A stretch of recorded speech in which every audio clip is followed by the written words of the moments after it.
Hello everyone, welcome to the fourth part of this wonderful anime. If you haven't seen the previous parts, watch them through the link in the description and then stay with me until the end of this video. In the previous part we saw that Lum and Ataru's relationship improved, but Ataru is an idiot guy, because he soon leaves Lum again. That's what guys do, they can't enjoy their girl.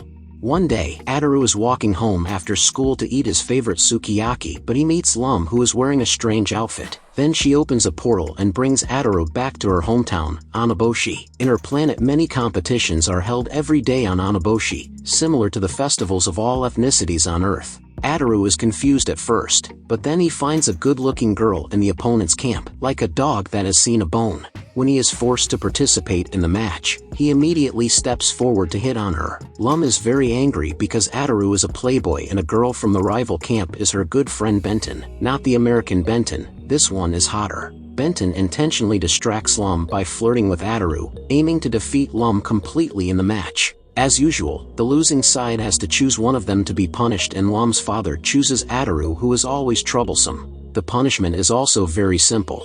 Ataru closes in as a target and everyone throws a ball at him. At this time at Ataru's house, Ataru's parents wait late into the night, but their son still hasn't come home, and they faintly hear Ataru's voice from Anabushi, mistaking it for Ataru to have had an accident. At this time Sakuranbo takes the initiative and comes to the door, and he has just predicted that Ataru is in hell. After a big meal at Ataru's house, the monk helps Ataru free the souls from suffering and also uses spells to check on Ataru's current state and sees that Ataru is bound and punished. Ever since he got back from Anabushi, Ataru has been pretending to be sick and not going to school. So Miyake, Sakuranbo, and Shutaro all come to visit, and Ataru takes the opportunity to take advantage of Miyake again. Suddenly, it snows in the house, and Sakuranbo feels an evil aura coming from the wardrobe. Then Shutaro opens the wardrobe and buries everyone with a lot of ice and snow. And then a girl with the look of Snow Woman hugs Ataru. Her name is Oyuki, and she is also an alien girl. Ataru's wardrobe is transformed by Lum into a special teleport that connects Earth and many other planets. So everyone decides to send Oyuki home together. Ataru thinks that if the aliens were all like Oyuki and Benton, he would have alien beauties in his wardrobe every day. I think he wants to be an interspace playboy.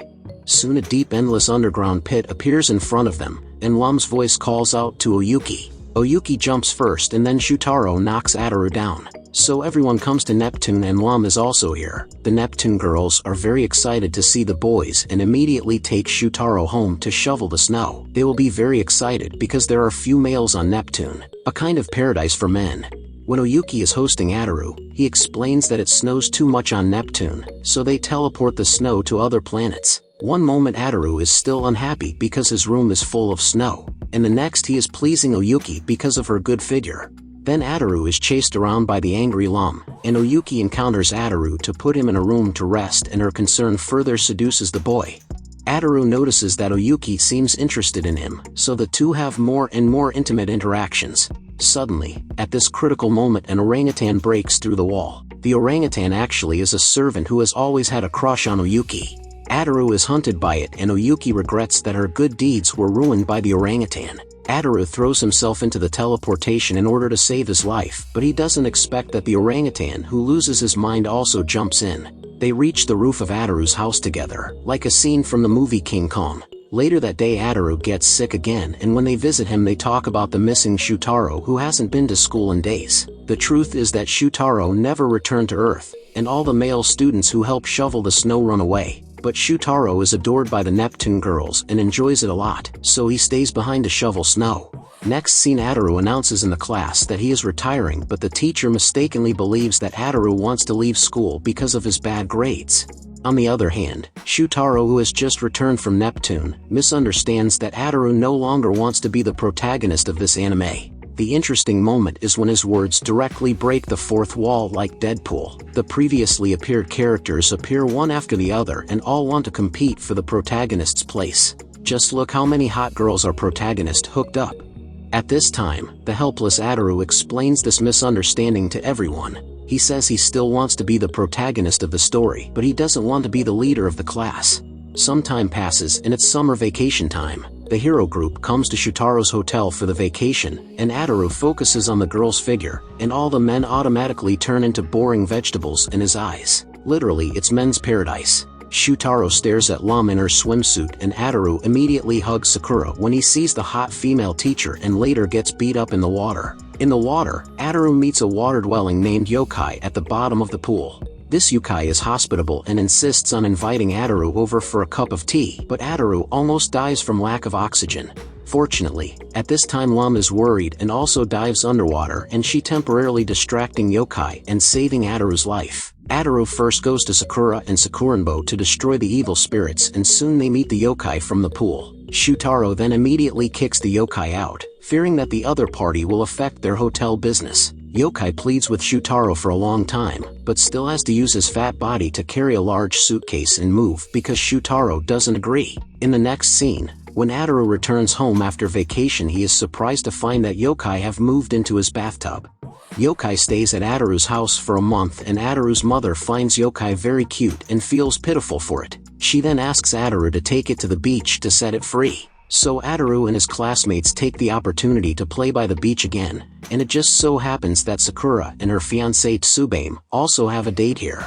Sakura doesn't look fat, but her food intake is bigger than many burly people. These people are very lucky because they eat as much as they want and don't get fat.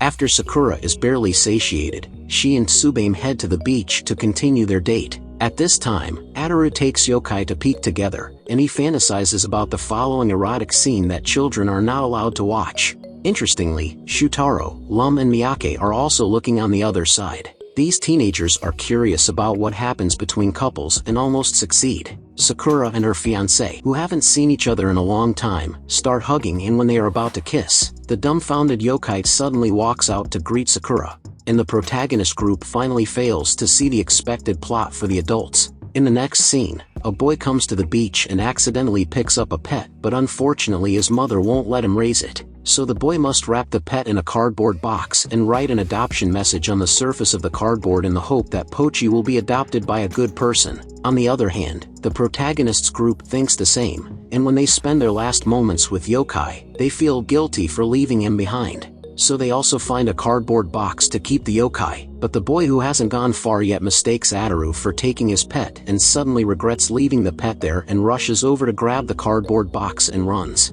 At this time, Miyake finds the boy's cardboard box. They open it and are shocked to find that the boy actually takes the little Sakuran boy as a pet. So there's no wonder why his mother didn't let him. Later yokai sends Ataru a postcard and officially becomes the boy's pet and ends up living a funny life, and this video ends here. Thanks for watching until the end. Don't forget to like and subscribe to the channel so you don't miss the next videos.